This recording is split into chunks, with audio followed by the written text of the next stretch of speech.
श्रीमद् भागवत महापुराण प्रसंग चल रहा है। महाराज परीक्षित जी को परमहंस शिरोमणि श्री सुखदेव जी नाभाग और अम्बरीश जी के पावन चरित्र का श्रवण करा रहे हैं। अपने लोग भी श्रवण करें। बहुत महामहिम पावन चरित्र है जिसके श्रवण मात्र से प्रेम लक्षणा भक्ति सुदृढ़ होती है। परीक्षित मनुपुत्र नभग का पुत्र था नाभाग। ये दीर्घ काल ब्रह्मचर्य का पालन करके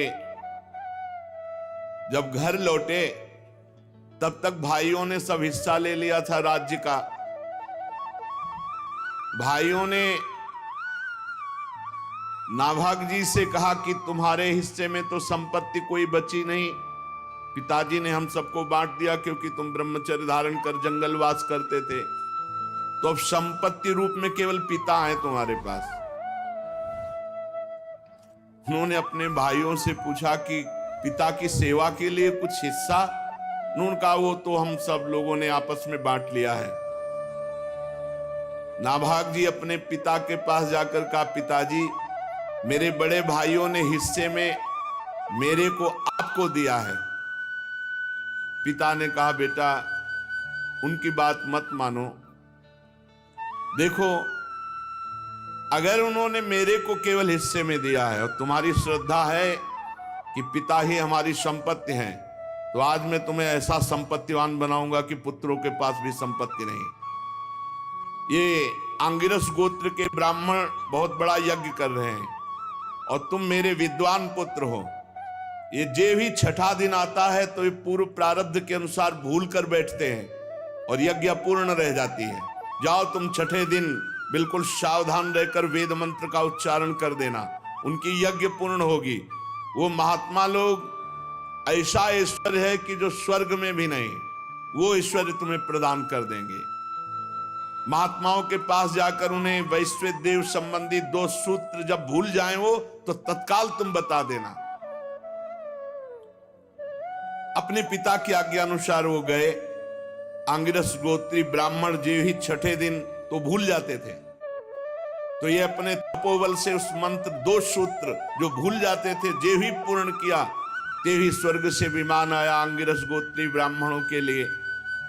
उन्होंने कहा कि ये यज्ञ का बचा हुआ शेष जितना धन है ये सब तुम लो, हम तो स्वर्ग जा रहे हैं। नाभाग जी बड़े पिता की आज्ञा का पालन करने वाले महात्मा थे, वो हर्षित नहीं हुए। पर जे भी वो धन एकत्रित करने लगे तो उत्तर की दिशा से एक काले रंग के तेजस्वी पुरुष आए और कहा, इस धन पर मेरा अधिकार है। नाभाग ने कहा, नहीं, ऋषियों ने मुझे दिया है क्योंकि मैंने वैश्यदेव संबंधी 2 सूत्र बताए हैं। तो उन्होंने कहा, नहीं, हमारे और आपका विवाद शांत होगा तुम्हारे पिता के ही हाथ से।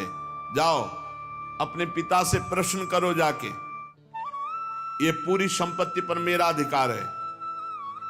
तब नाभाग ने जाकर पिता से कहा कि पिताजी एक कोई तेजस्वी महापुरुष आए और उन्होंने कहा यज्ञ का बचा हुआ शेष भाग मेरे अधिकार में है और आपसे पूछा कि न्याय कीजिए। तो आपने ही तो मुझे आज्ञा की थी, मैंने 2 सूत्र बताए, उससे सारी संपत्ति पर मेरा अधिकार, पर वो तेजस्वी पुरुष कह रहे मेरा अधिकार। तो पिता ने कहा, हाँ बेटा, एक बार दक्ष प्रजापति के यज्ञ में ऋषि लोगों ने निश्चय किया था कि यज्ञ भूमि में जो कुछ बच रहेगा वो सब भगवान शंकर का हिस्सा है, इसलिए वो धन तो महादेव जी का ही है। भूल हो गई, जाओ उनके चरणों में प्रणाम करो और कहो कि तुम्हारा ही हिस्सा है। नाभाग ने जाकर के रुद्र भगवान को प्रणाम किया और कहा, प्रभु यज्ञ भूमि की सभी वस्तुएं आपकी हैं, ऐसे मेरे पिता ने आज्ञा करी। मेरा अपराध क्षमा कीजिए। मैं आपसे सर झुकाकर प्रणाम करके अपने अपराध की क्षमा याचना मांगता हूं। भगवान रुद्र ने कहा, तुम्हारे पिता ने धर्म के अनुकूल निर्णय दिया और तुमने बिल्कुल सत्य आकर मुझसे कहा। तुम वेदों का अर्थ तो पहले से जानते हो, जाओ तुम्हें सनातन ब्रह्म तत्व का बोध हो जाए।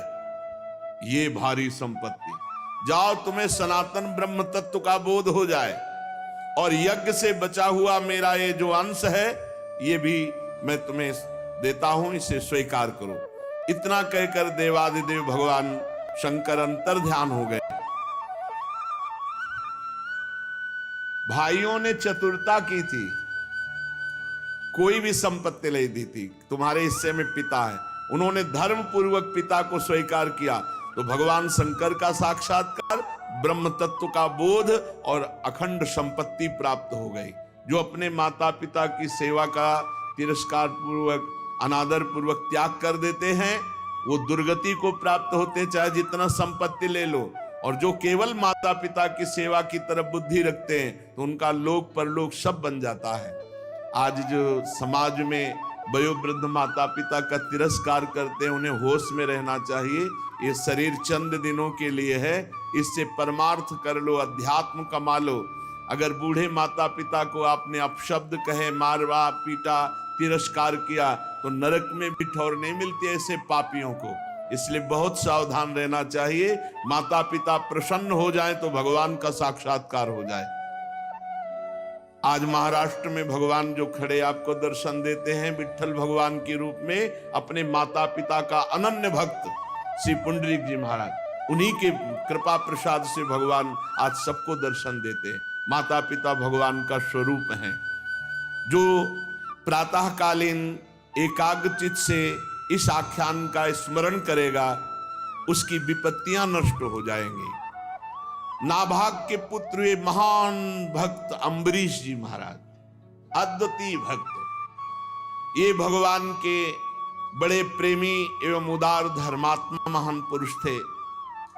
ब्रह्म शाप कभी नहीं रोका जा सकता, और वो अम्बरीश का बाल बांका भी नहीं कर सका। राजा परीक्षित ने पूछा, भगवान मैं परम ज्ञानी राजर्षि अम्बरीश का पावन चरित्र सुनना चाहता हूं। ब्राह्मण ने क्रोधित होकर उन्हें शाप दे दिया। जो ब्रह्म शाप टाला नहीं जा सकता, वो भी उनका कुछ नहीं बिगाड़ सका। ये बड़े आश्चर्य की बात है। श्री सुखदेव जी ने कहा, अम्बरीशो महाभागः सप्तद्वीपवतीं महीम् अव्ययां च श्रियं लब्ध्वा विभवं चातुलं भुवि मेनेति दुर्लभं पुंसां सर्वं तत्स्वप्न संस्तुतं विद्वान् विभव निर्वाणं तमो विशति यत्पुमान् वासुदेवे भगवती तद्भक्तेषु च साधुषु प्राप्तो भावं परम विश्वम येनेदं लोष्टवत् स्मृतम्। श्री सुखदेव जी ने कहा, परीक्षित, अम्बरीश जी बड़े महान भाग्यवान भक्त थे। वैसे तो संपत्ति सातों द्वीपों की अचल संपत्ति, एक छत्र सम्राट, अतुलनीय ऐश्वर्य, ये प्राप्त था। यद्यपि ये साधारण मनुष्यों के लिए अत्यंत दुर्लभ है, फिर भी अम्बरीश जी इसे स्वप्न तुल्य समझते थे।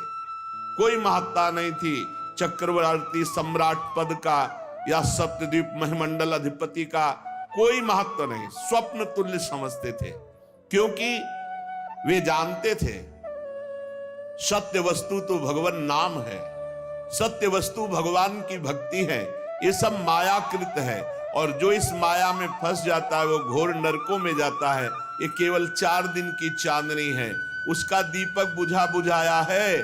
जो भगवान से विमुख है, भगवान का भजन नहीं करता, ऐश्वर्य प्रमाद में अपना समय काटता है। वासुदेवे भगवती तद्भक्तेषु च साधुषु। अम्बरीश जी की सबसे बड़ी महिमा निरंतर भगवान में स्थिति और संग भगवत प्रेमी महात्माओं का। वासुदेवे भगवती और तद्भक्तेषु च साधुषु, तो प्राप्तो भावम परम विश्वम येनेदं लोष्टवत् स्मृतम्। ऐसा भाव प्राप्त हुआ था कि चक्रवर्ती सम्राट पद का ऐश्वर्य वैभव वो उनको माटी के ढेले के समान दिखाई देता था।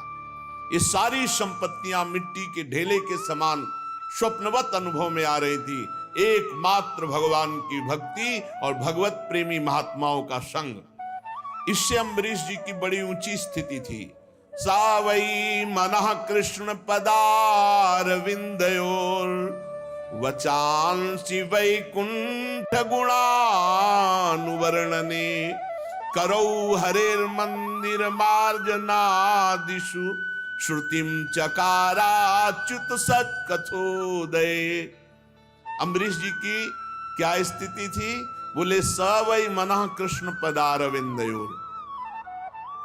अपने मन को अम्बरीश जी ने श्री कृष्ण चरणारविंद में सदा सदा के लिए समर्पित कर दिया था। मना स्थिति कृष्ण चरणारविंद, सावई मनः कृष्ण पदारविंदयोर।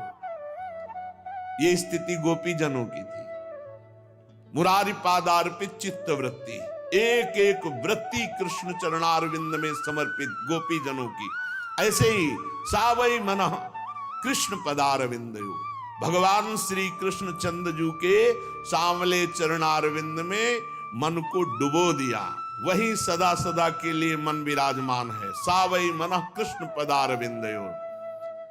और वचांसि वैकुंठ गुणानुवर्णने, ये नियम था अम्बरीश जी का, मौन नहीं तो वाणी से बिल्कुल कुछ अन्य वार्ता नहीं, भगवद वार्ता के सिवा। वाणी मौन और बोले तो भगवत वचांसि वैकुंठ गुणानुवर्णने, भगवान की चर्चा, भगवान नाम कीर्तन, भगवत महिमा, भगवत रूप महिमा, लीला धाम गुण, इन्हीं की चर्चा, अन्यथा मौन। ये बहुत उत्तम स्थिति होती है। अपराधों से बचने के लिए मौन बहुत आवश्यक है, नहीं सबसे ज्यादा साधक से वाणी से अपराध बनता है। मन जहां इष्ट देव के चरणारविंद, वाणी मौन, या तो भगवत चर्चा नहीं तो शांत। इसीलिए हरिवंश महाप्रभु ने स्फुट वाणी में आखिरी दोहे में कहा, रसना कटो जो अन रटो, निरखी अन फुटो नयन, श्रवण फुटो जो अन सुनो श्री राधा जसबैन। जबान हमारी कट जाए अगर श्री जी की चर्चा के सिवा हम और जगह बोले। नेत्र हमारे फूट जाएं यदि हम प्रिया प्रीतम के सिवा और कुछ देखना चाहें। कान हमारे फूट जाएं यदि हम प्रिया प्रीतम की वार्ता के सिवा और कुछ सुनना चाहें। बोलना, देखना, सुनना, ये साधना में बहुत अधिकार रखते हैं। यदि ये अन्य बोलना, अन्य देखना, अन्य सुनना, तो फिर भक्ति का रंग नहीं आएगा।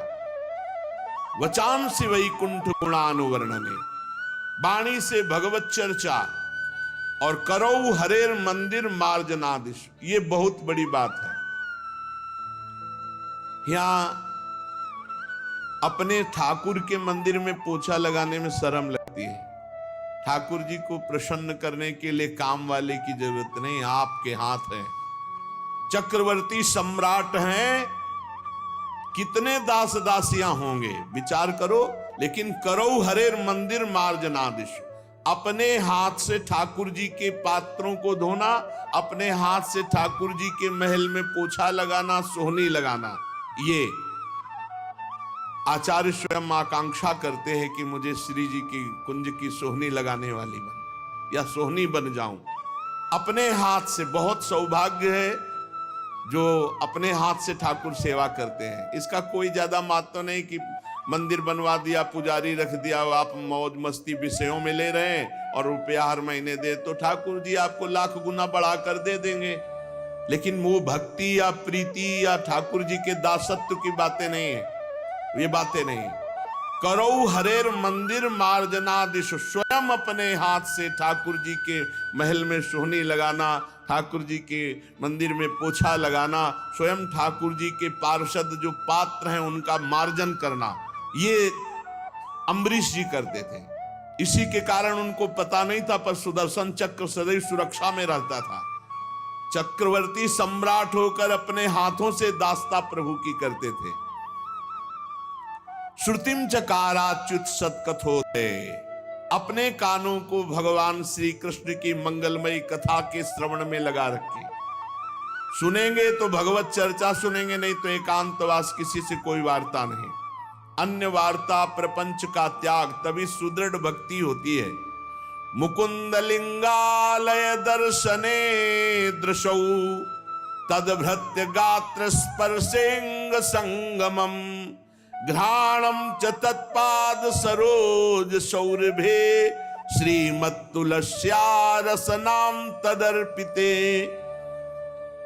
आंखों से सिर्फ भगवान के श्री विग्रह के दर्शन या संत दर्शन, नेत्र संभाल के रखे, सहसा किसी को न देखे।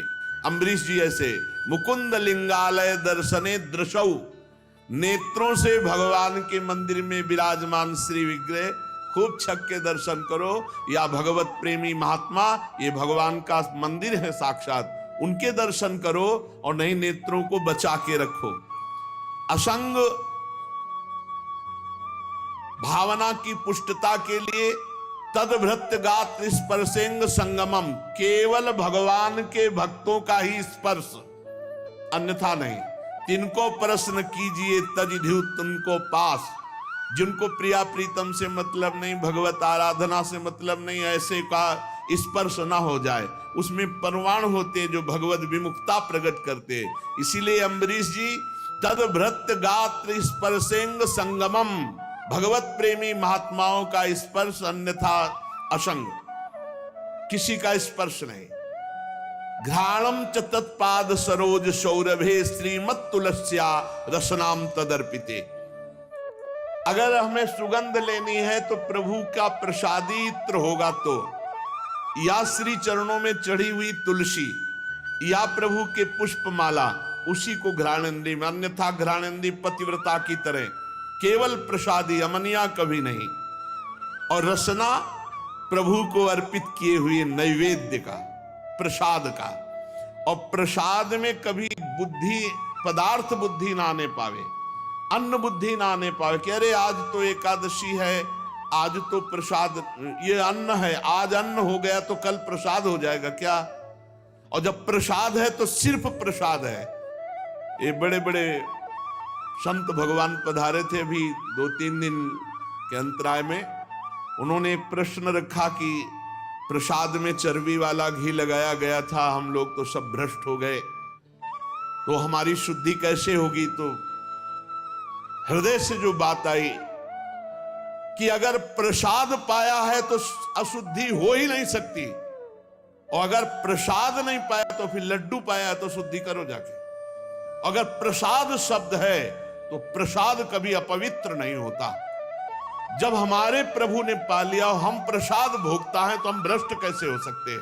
प्रसाद कभी भ्रष्ट नहीं करता है, प्रसाद सिर्फ प्रसाद होता है, उसमें न अन्न बुद्धि न पदार्थ बुद्धि न जहर मिला दिया जाए तो भी क्या फर्क पड़ेगा? प्रसाद बुद्धि। मीरा जी को केवल एक शब्द कान में पड़ा, गिरधर का प्रसाद, पी गई हलाहल विष, और बताया गया कि ये विष है मत पियो, उन्होंने कहा नहीं ये प्रसाद है। प्रसाद शब्द जहां लग गया वो सब पूर्ण हो गया, वहां कहीं अपवित्रता नहीं। प्रसाद के बाद ये शुद्धि करना तो भगवान के प्रसाद का अपमान है। पीछे भगवान जाने, जब भगवान की दृष्टि से होकर आ गया तो हमारे लिए वो महान पवित्र प्रसाद है। तो कह रहे हैं रसेंद्री में सिर्फ भगवत प्रसाद। और पादौ हरे क्षेत्र पदानुसर्पणे शिरो हृषिकेश पदाभिवंदने कामं च दासे न तु काम काम्यया यथोत्तम श्लोक जनाश्रयारति। अम्बरीश जी अपने पैरों से भगवान के दर्शन करने की यात्रा, परिक्रमा, भगवान के धाम क्षेत्रों की यात्रा, इससे भक्ति पुष्ट होती है, हमारा जीवन पवित्र होता है। और सिर से भगवान के चरण कमलों में साष्टांग दंडवत प्रणाम, भगवान के चरणों में सिर से साष्टांग दंडवत प्रणाम। राजा अम्बरीश जी ने माला, चंदन आदि भोग सामग्री ये सब त्याग दिया था, भगवान की सेवा में समर्पित। स्वयं भोक्ता नहीं, भोक्ता भगवान, स्वयं प्रसादी। ये सब करते थे किस लिए? बोले भगवत प्रेम के लिए। कामम च दासे न तु काम काम्यया यथोत्तम श्लोक जनाश्रयारति। जो भगवान के प्रेमी भक्तों में प्रेम रहता है वही प्रेम प्राप्त करने के लिए अम्बरीश जी ऐसी दिनचर्या करते थे। उन्होंने सारे कर्म भगवान श्री कृष्ण के चरणों में, इंद्रियातीत भगवान के प्रति सर्वात्मा सर्वस्वरूप समझ करके अपने जीवन को, अपने राज्य को, अपने सर्वस्व को भगवान को समर्पित कर दिया था और भगवत भक्तों की आज्ञा के अनुसार राज्य पालन करते थे। उन्होंने धर्म नाम के निर्जल देश में सरस्वती नदी के प्रवाह के सामने वशिष्ठ जी, असित जी, गौतम जी आदि महान आचार्यों द्वारा भगवान की बड़ी बड़ी दक्षिणा वाली अश्वमेध यज्ञ की, जिससे भगवान की आराधना बने। यज्ञ में देवताओं के साथ जब सदस्य और ऋत्विज बैठ जाते तो उनकी पलकें नहीं पड़ती। सुंदर वस्त्र, वैसा ही भगवान के भक्त अम्बरीश जी का सुंदर रूप देवताओं के समान दिखाई देते थे। उनकी प्रजा महात्माओं के द्वारा गाए हुए भगवान के उत्तम चरित्र श्रवण करने में समय लगाती और गान करने में। अम्बरीश जी का आदेश था पूरे राज्य में रोज प्रातः से सायं तक भगवान की सेवा होगी, नाम कीर्तन होगा, भगवत चर्चा होगी और जिसको जो आवश्यकता हो राज खजाने से ले जाए। लेकिन किसी भी घर में अगर धूप आरती भगवत सेवा नहीं हुई वो दंड मुक्ताधिकारी माना जाएगा। तो पूरे राज्य में भगवत भक्ति छाई हुई थी। बड़े बड़े संत महात्माओं के पावन चरित्र गाए जाते, भगवान के पावन चरित्र गाए जाते और जब अम्बरीश जी निकलते तो सब उनका स्वागत भगवान नाम कीर्तन से, भगवत चर्चा से करते। तो देवताओं को भी अब स्वर्ग अच्छा नहीं लगता था, इतना अम्बरीश जी का राज्य महाभागवत स्वरूप हो गया था। वे अम्बरीश जी सदैव देखा करते उनके हृदय में हरि निरंतर विराजमान है भगवत चिंतन के प्रभाव से। इसलिए उन लोगों को वो भोग सामग्री भी हर्षित नहीं कर पाती जो बड़े बड़े सिद्धों के लिए दुर्लभ है। अम्बरीश जी के राज्य में किसी को कोई कामना नहीं थी, सब भगवदानंद में डूबे हुए थे। आत्मानंद के सामने अत्यंत तुच्छ है ये विषय। राजा अम्बरीश तपस्या और भक्ति योग के प्रभाव से भगवान को अधीन कर लिए थे कि समस्त आसक्तियां भगवान में समर्पित थी। कितनी बड़ी बात है। घर, स्त्री, पुत्र, भाई, बंधु, बड़े बड़े हाथी, रथ, घोड़े, पैदल, चतुरंगिणी सेना, अक्षय रत्न, आभूषण, आयुध, समस्त वस्तुओं की जो कभी समाप्त न होने वाली थी, सब के सब अम्बरीश जी के हृदय में कोई प्रभाव नहीं डाल पाए, कोई प्रभाव नहीं डाल पाए। एकमात्र श्री भगवान उनकी अनन्य प्रेममयी भक्ति से प्रसन्न होकर भगवान के नित्य पार्षद सुदर्शन चक्र सदैव गुप्त रूप से रहा करते थे अम्बरीश जी के पास, जो विरोधियों को भयभीत करने वाले और भगवत भक्तों की रक्षा करने वाले हैं। अम्बरीश जी को भी पता नहीं था कि सुदर्शन चक्र रक्षा में है। राजा अम्बरीश की पत्नी भी उन्हीं के समान धर्मशील, संसार से विरक्त एवं भक्ति परायण थी। एक बार उन्होंने अपनी पत्नी के साथ भगवान श्री कृष्ण की आराधना करने के लिए 1 वर्ष तक द्वादशी प्रधान एकादशी व्रत करने का नियम ग्रहण किया। व्रत की समाप्ति होने पर कार्तिक महीने में उन्होंने 3 रात का उपवास किया और एक दिन यमुना जी में स्नान करके मधुवन में भगवान श्री कृष्ण की पूजा की। उन्होंने महाभिषेक की विधि से सब प्रकार की सामग्री और संपत्ति द्वारा भगवान का अभिषेक किया। हृदय से तन्मय होकर वस्त्र, आभूषण, चंदन, माला, अर्घ आदि के द्वारा भगवान श्री कृष्ण की पूजा की। यद्यपि महाभाग्यवान ब्राह्मणों को इस पूजा की कोई आवश्यकता नहीं थी, स्वयं ही उनकी सारी कामनाएं अम्बरीश जी पूर्ण किए हुए थे, तथापि राजा अम्बरीश ने बड़े भक्ति भाव से उनका पूजन किया और ब्राह्मणों को स्वादिष्ट अत्यंत गुणकारी भोजन कराया और 60 करोड़ गौवें दान की। 60 करोड़ गौवें, और हर गौ के सींग पे स्वर्ण, खुरपे चांदी मढ़े हुए सुंदर सुंदर वस्त्र उन्हें उड़ा दिए गए थे। गौवें बड़ी सुशील, छोटी अवस्था की, देखने में सुंदर, बछड़े वाली, खूब दूध देने वाली, ऐसी 60 करोड़ गौवें ब्राह्मणों को दान की और साथ में दुहने की सामग्री और दुहने वाले सेवक दिए। जब ब्राह्मण कृतकृत्य हो गए तब राजा ने उनसे आज्ञा लेकर व्रत का पारण करने की तैयारी की। जे भी वो पारण करने के लिए आए, उसी समय साप और वरदान देने में समर्थ दुर्वासा जी वहां आए अतिथि के रूप में। राजा अम्बरीश ने देखा कि दुर्वासा जी पधारे तो खड़े हो गए, आसन दिया, बैठाया और अतिथि रूप में उनकी पूजा की, चरणों में प्रणाम किया और कहा, महाराज अभी अभी पारण का समय है, चलो भोजन प्रसाद पालो। दुर्वासा जी ने अम्बरीश की प्रार्थना स्वीकार कर ली और कहा,